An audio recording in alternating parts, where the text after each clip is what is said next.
What's up, spectators? Welcome back to the episode of Ace Attorney 6. Last time, everyone fainted and went to the infirmary, so now Nichidi's here.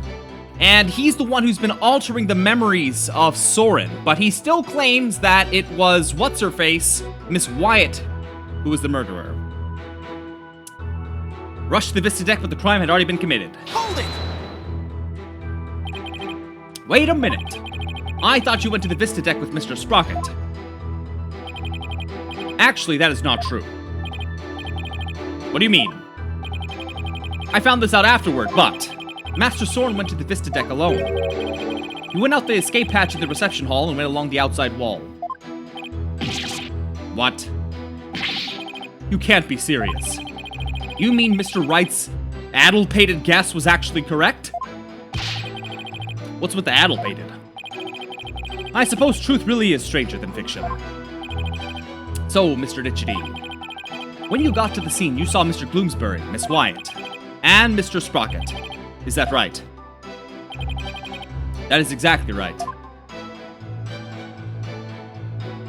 I saw Miss Ellen and Bloomsbury collapse, Soren writing in his notebook. Hold it! So when you and your group arrived at the Vista deck, the murder had already been committed. That is correct. Bloomsbury had already been struck. Miss Ellen had lost consciousness, probably from the shock of the incident. And how did Mr. Sprocket appear? He was bleeding from the stab wound he'd received from Bloomsbury. Barely conscious, he was writing something in his notebook. So, the mysterious third person Ellen saw really was Soren then. Soren said to me, "I'll take the blame for the murder." Hold it! So, Mr. Sprocket wrote a note of confession in order to take the blame for Miss Wyatt. Yes. That notebook is the only form of memory Master Soren has. So you understand what his action meant, I trust. What did it mean, Nick? To Soren, everything in that notebook is true. So Soren tried to take the blame, by altering his own memory to make himself think he did it. Master Soren truly loves Miss Ellen. It must have been love that made him do that. But I went against his order, tore the page out of his notebook. Hold it! Mr. Nichidi, could you please tell this court about that in more detail? That, you say? Which part do you mean, Mr. Wright? Could you be more specific? All right.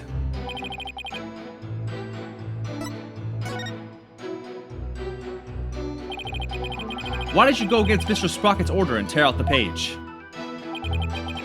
That is a silly question, as I told you before. Disposing of anything that may harm the Sprocket family's reputation is simply a part of my job. Right, you did say that before, didn't you? I tore the page out of the notebook in order to protect Master Soren.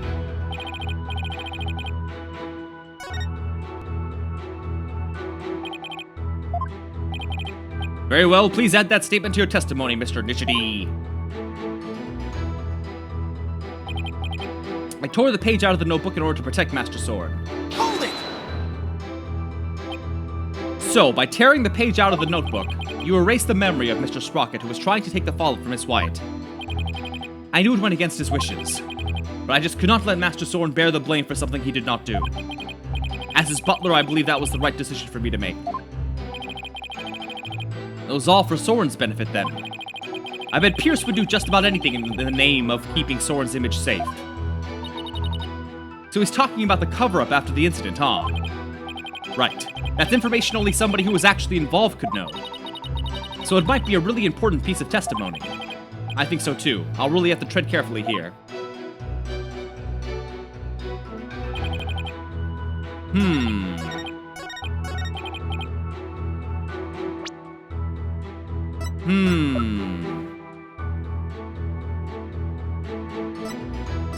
Let's see here.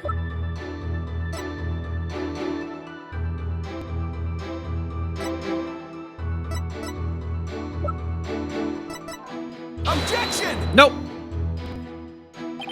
Yeah, I was like, maybe, because he was the reason the car accident happened. Yikes. Alright, this is what I'll try instead. I'm gonna go back to that statement and try asking about the other thing, the moving of the body.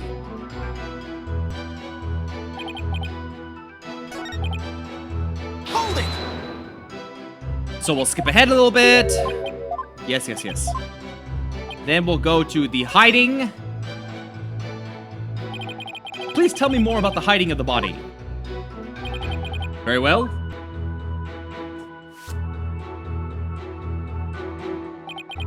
After saying he would take the blame, Master Soren passed out. That's when I hid the body. I quickly took the lift down to the hold, where I hid Gloomsbury's still warm body in the spare peggable lantern. So it was you who hid the body, not the defendant. To think Mr. Butts would move the lantern containing the body to the reception hall. Well, I did not see that coming. I don't blame you. Not even Larry could predict what Larry will do next. Maybe I should take another look at the lantern and evidence.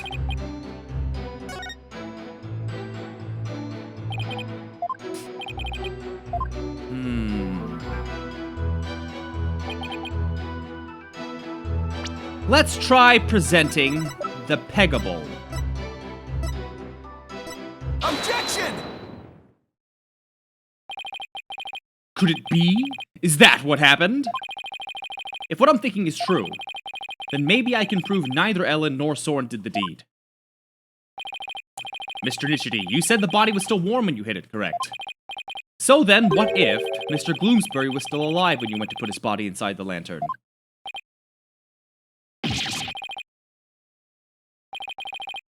That's preposterous. Actually, this shows that the victim might have still been alive while inside the lantern. I'm afraid you'll have to point out which part you're talking about, Mr. Wright. Bum, bum. It's obviously the bloody handle. Easy.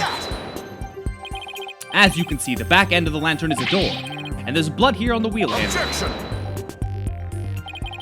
That bloodstain must have gotten there when the witness put the body inside. It in no way shows that the victim drew his last breath while he was within the lantern. I disagree.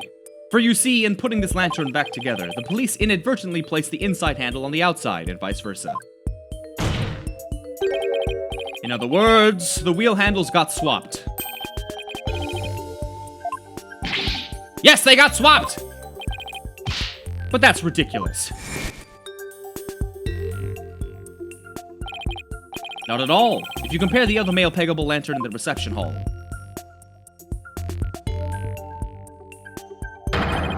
It's quite obvious the wheel handles were attached backwards.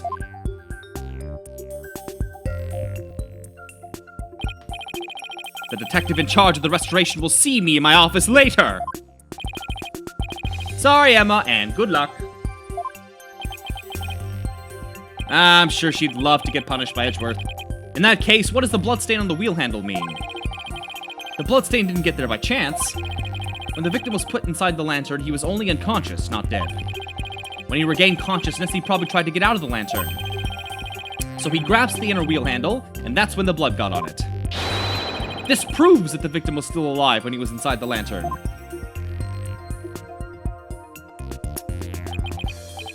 At the time, I was completely convinced Gloomsbury was dead. Had I checked more carefully, he might have survived. Unfortunate to be sure, but not significant enough to change this trial's outcome.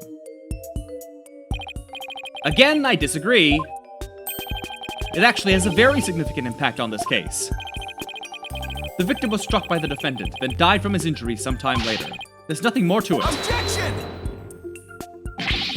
That's where you're wrong! Let's take another look at Mr. Gloomsbury's autopsy report, shall we? Please focus on the description of his injuries. It says, 1 contusion was found on the back of the head and 1 on the side.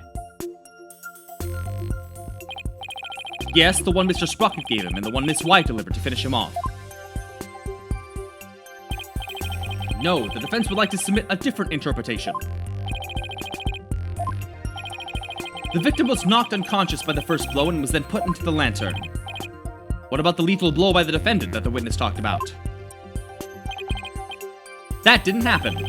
After some time, when the victim regained consciousness and tried to get out of the lantern. That's when he received the second blow that finished him off. taking into account the fact that the victim was alive for a period after the first hit, and that he did receive a second blow to the head, it does seem entirely possible. Yes, as long as the first blow didn't kill the victim instantly, then there's a possibility that someone other than Mr. Sprocket or Miss White delivered the fatal blow. Objection! That's all you got? Even if there was a time lag between the two blows, the prosecution's position doesn't change. What do you mean? It's elementary, Mr. Wright. After the reception, when the defendant was cleaning up the reception hall, the victim who was supposed to be dead suddenly came out of the lantern. The defendant grabbed the murder weapon, which was right there, and finished him off. That theory sounds awfully familiar. Of course it does, Your Honor, because it's exactly what I proposed at the very start. The second blow was inflicted by the defendant after all. I see. It seems a tangle of mysteries is unraveled into a single thread. Objection! But as long as there's a possibility that the fatal blow was delivered by a third person, then we must continue the deliberations. Give it up, Mr. Wright, unless you have something to prove the presence of your precious third person. Okay, Nick, just relax. You can do this. Come on now, take some deep breaths. Good idea, deep breaths. Don't you feel better already? Nope. I should calm down, get my focus back, and go over everything again. And then hopefully I'll be able to find something to prove there was a third person. First, why did Gloomsbury attack Ellen? Because he was tired of taking the blame for the accident? But something about that line of reasoning just doesn't feel quite right to me.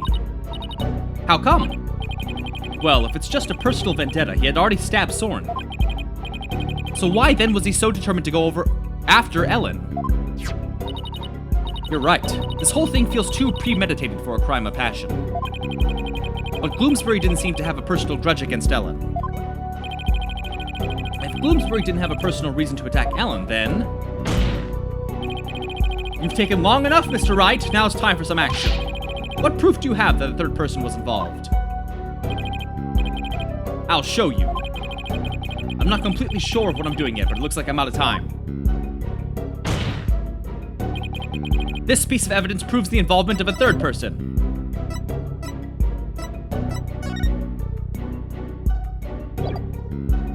Take that! Nope.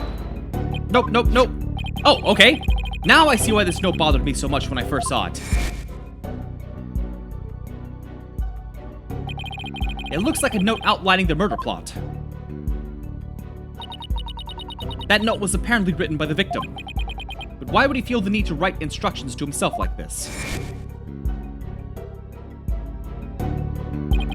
Your Honor, please take a look at this note. This is the victim's murder plan, right?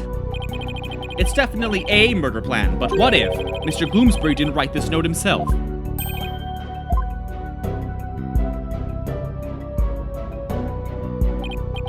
This is how you intend to conjure up your mysterious third party, Mr. Wright. Can you even prove that that note wasn't written by the victim? Yes. Yes, I can. Very well then, please present your evidence.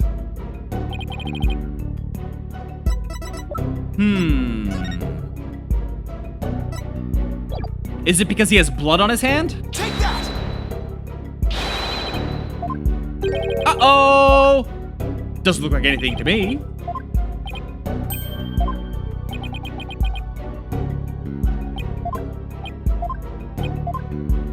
No!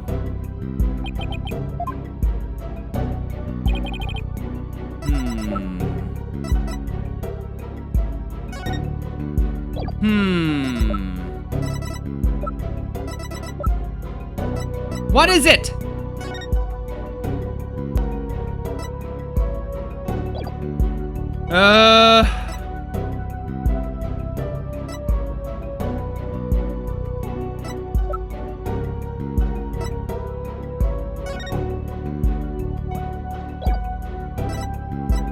I don't know.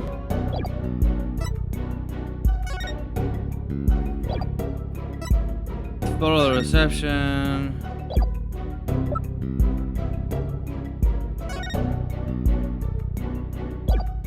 It can't be this.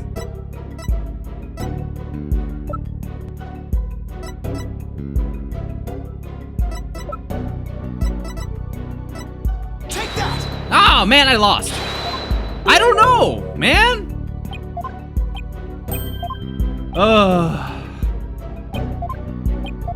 Okay, I lost. All right. Something that shows he didn't write it. A reason why he couldn't write it, or evidence of someone else writing it. And I don't know what that's supposed to be.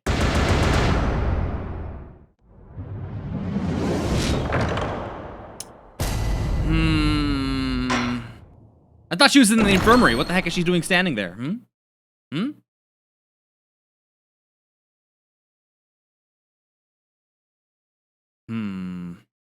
I must ponder this.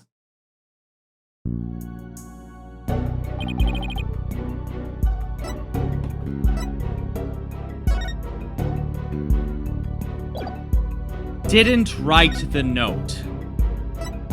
Proof, that he didn't write the note.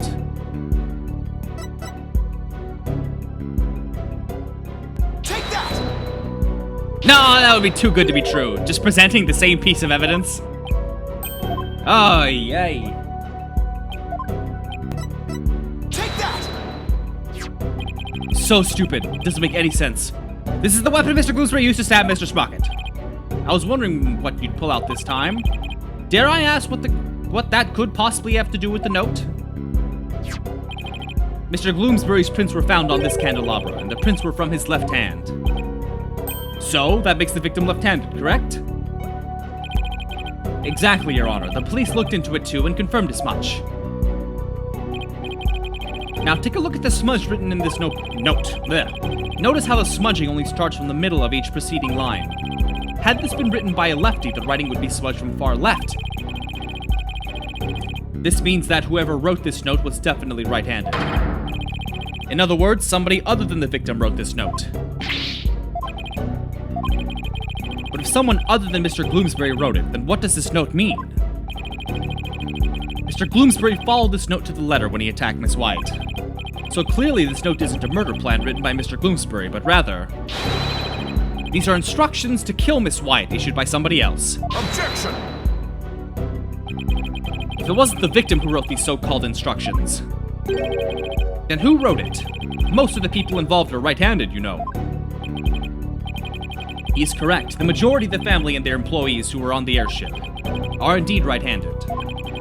I must say, that is a very rough and slipshod conjecture you proposed.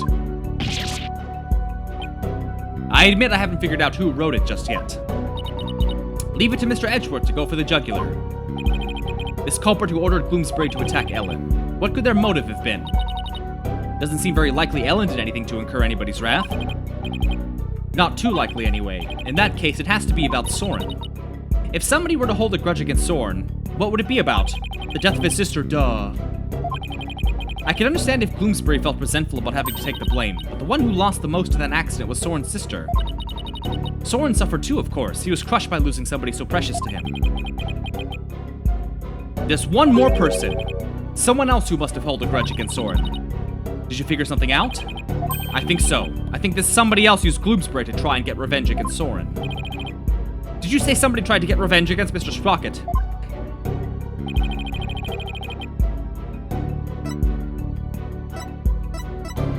Selena's fiancé! And we all know who that is.